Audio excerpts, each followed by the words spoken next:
Hey guys, it's SD, your host of the Life Picks Relationship podcast, where people with all sorts of backgrounds, challenges, and life experience show us how they make their relationship extraordinary.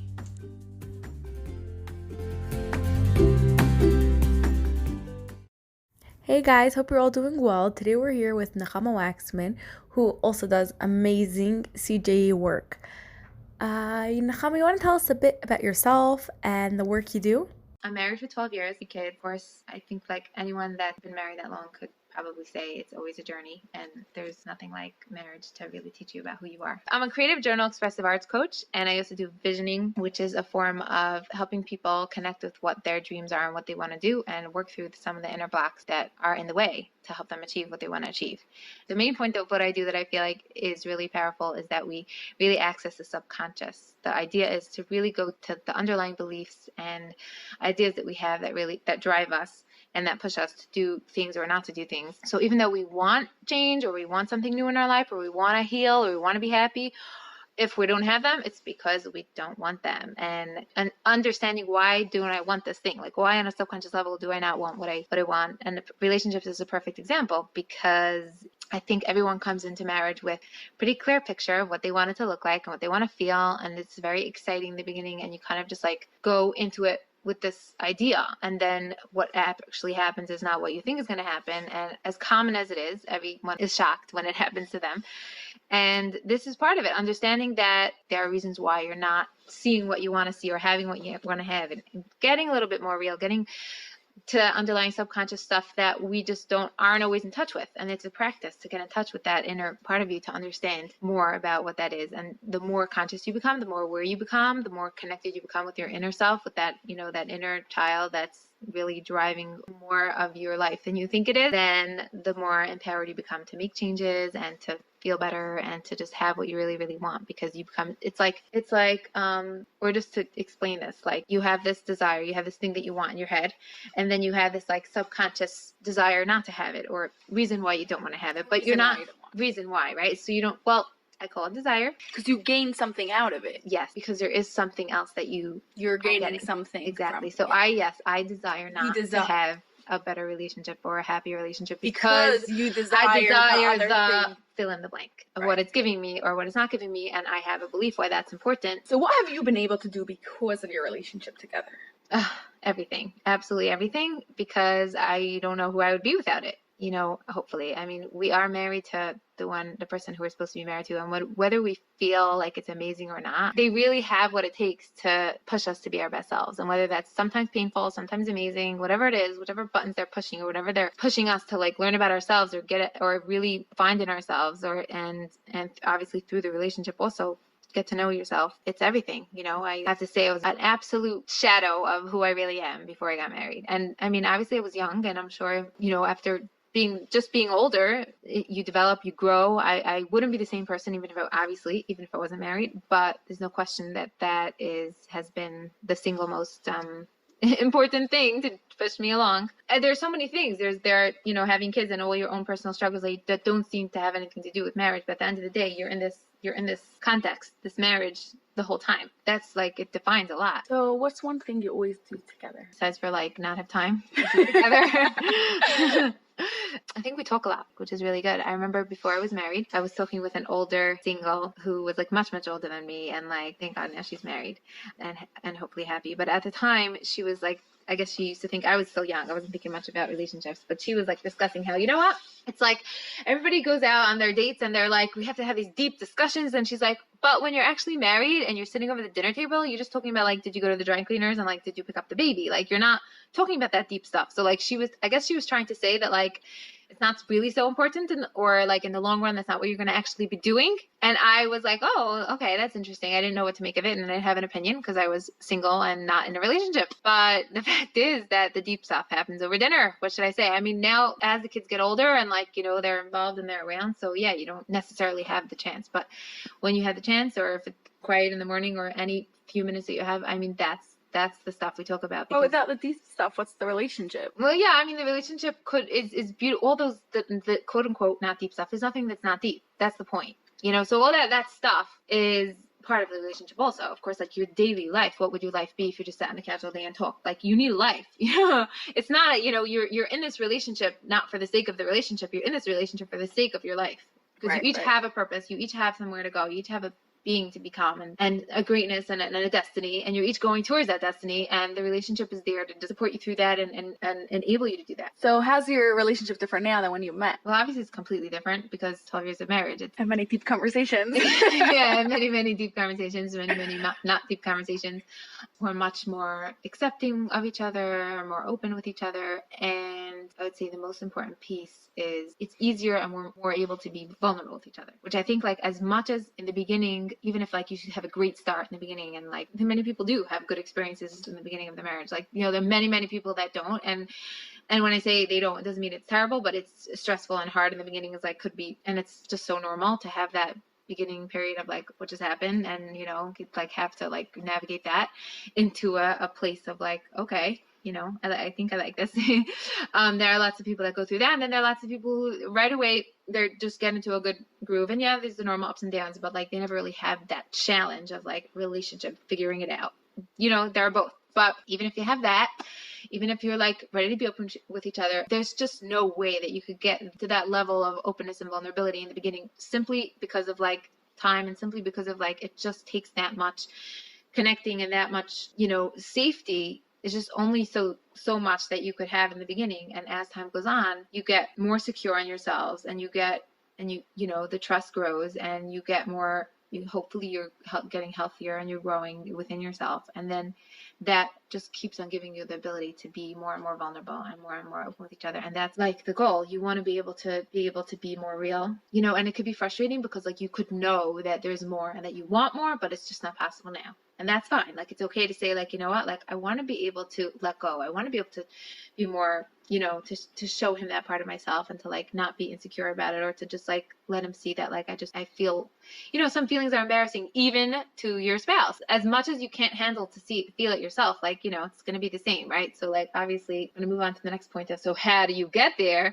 Well, that would be to learn how to like allow and feel your own feelings more, and be more vulnerable with yourself, and then Yeah, many times it's just time. Yeah, exactly, totally. What do you wish you knew before you were married? So much, right? And I wonder if it would have helped, honestly, because all the things I wished I knew, I didn't know, and I didn't know them for a good reason. I didn't know them because I had to learn them. Yeah, you have to go through the experiences yourself. Exactly. So listening to this is no point. Yeah, don't listen to this. But the point is that like I probably knew a lot. Quote unquote knew a lot of the stuff that I learned, but knew in theory and not in practical. No, slight you just difference. Don't get it. And I think I also thought that maybe for me it wouldn't apply. Nah, I'm gonna be this, or we're gonna be that, or nah, it's not gonna. I'm never gonna have that issue. Like, yeah, right. We all have it. We all go through it. Natural, normal relationship things that like you go through in order to like deepen and get closer and like learn about each other, and also just naturally two different people coming together. I mean, but I think it would have helped me if somebody would have sat me down and said, "Your marriage is gonna take work." Yeah, exactly. It's gonna take work. I don't think I didn't know that, but I'm trying to think. Did I really not know that? That's crazy. Like, was I that naive? But like for you, be a little different. Like work, but not so much. Exactly. Was I that naive that I thought like for us it's gonna be amazing, I'm not gonna have any of those problems? I guess I was, but I don't even know if anybody said like, listen, like it's just so normal to have challenges, and that like it takes time to like get to where you want to get to, and that picture that you have in your head, it's not impossible, but it's gonna take work. You know what I'm saying? I think that would have been helpful. So yeah, listen to that. But everything else, it's really just a matter of like whatever it's just like it's really just about your experience, your life experience, and come over to my podcast and listen to why I say not to interfere with your kids' learning process, because this is the same thing. They have to. So what's your podcast about? It's really more about education and about helping kids in their growing process, whether it's learning or just life skills, whatever. It's not only education, but it's about really like letting go and giving them space to like because we can't live our kids' lives. We have to let them live and figure for sure, but themselves. that applies to like much more than we think it does. And how about letting your kid choose when she wants to learn how to read?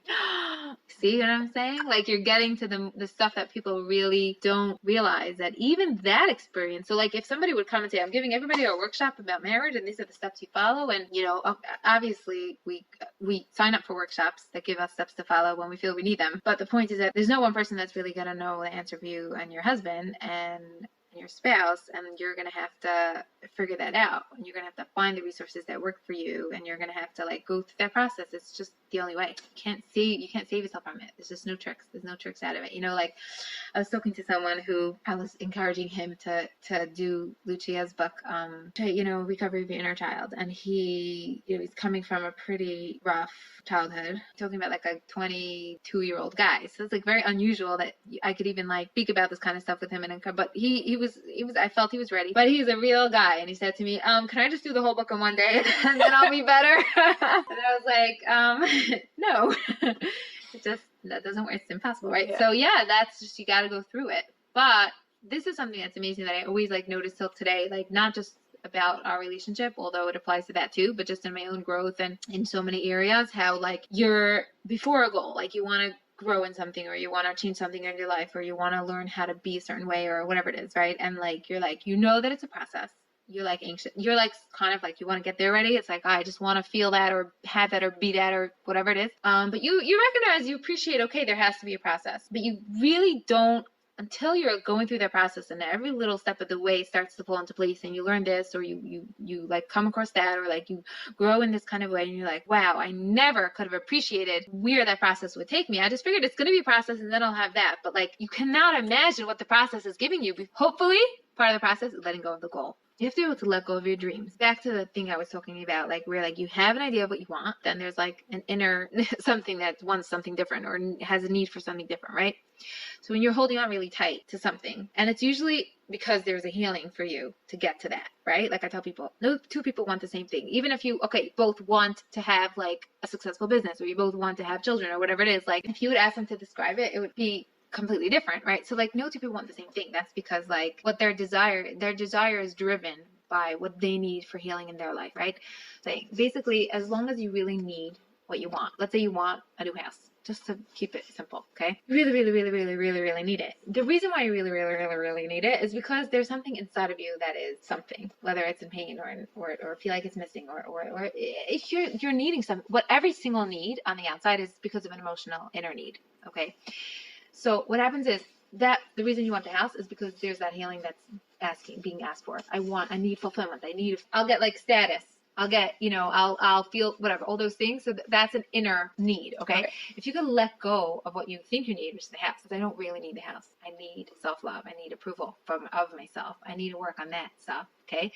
And then you just say, okay, I'm just going to go inward. I'm just going to like give myself what I really need. So you're letting go of the house. Goodbye. That's not what I need. I need this. Then you make space for the house to happen. Why? Because the house happens when you happen. The inner house has to happen first, the inner love, the inner all that stuff. And then it's like, okay, I don't really need the house. Yeah, it's all about the process. So you come into this marriage with this picture of what you want.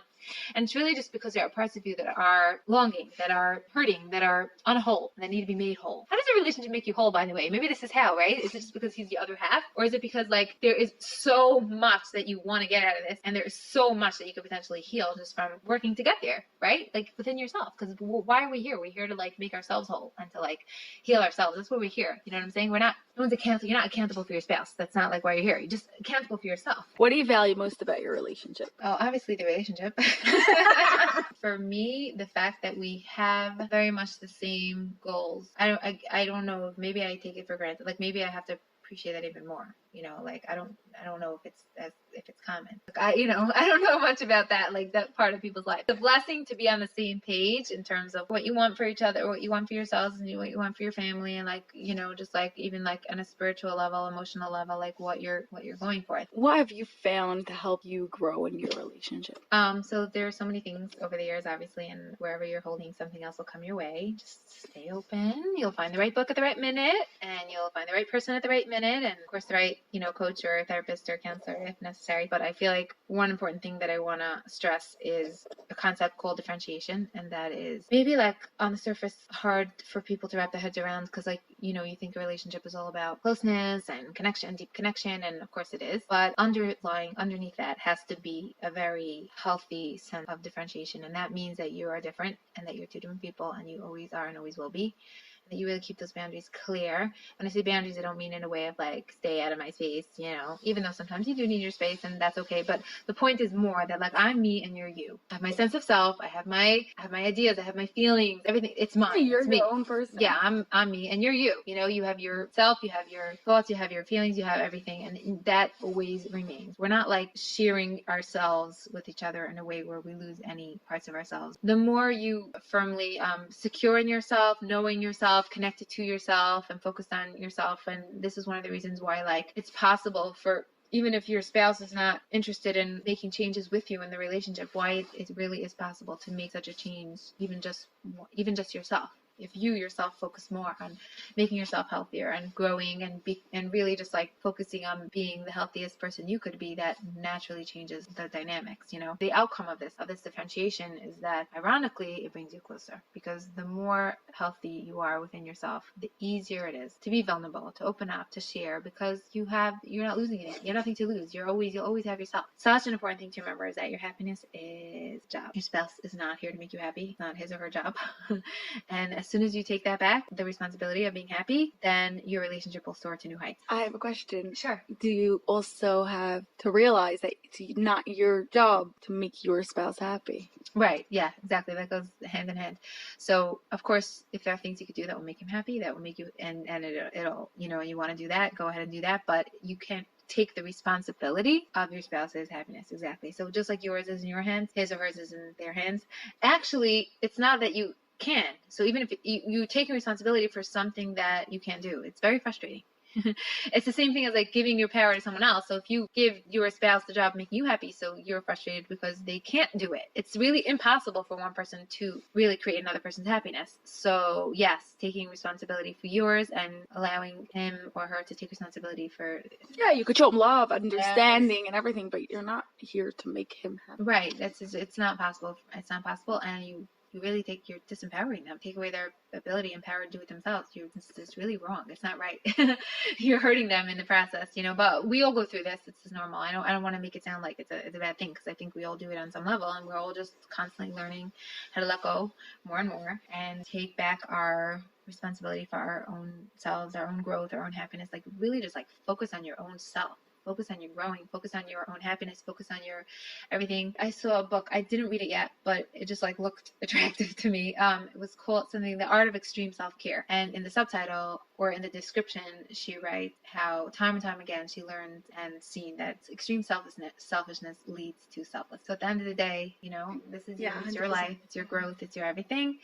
And you'll see, obviously, if you want to be a growing person and you want to be getting to a good place, it will lead you there. I'm not trying to like support selfishness. Selfishness doesn't have a negative connotation. Yeah, no, that's what I'm saying. Like, meaning to say, are there selfish people that are not growing and not getting good places? Of course, But I think you know what I mean when I say selfish here. Thanks so much for the opportunity. This was fun. Thank you.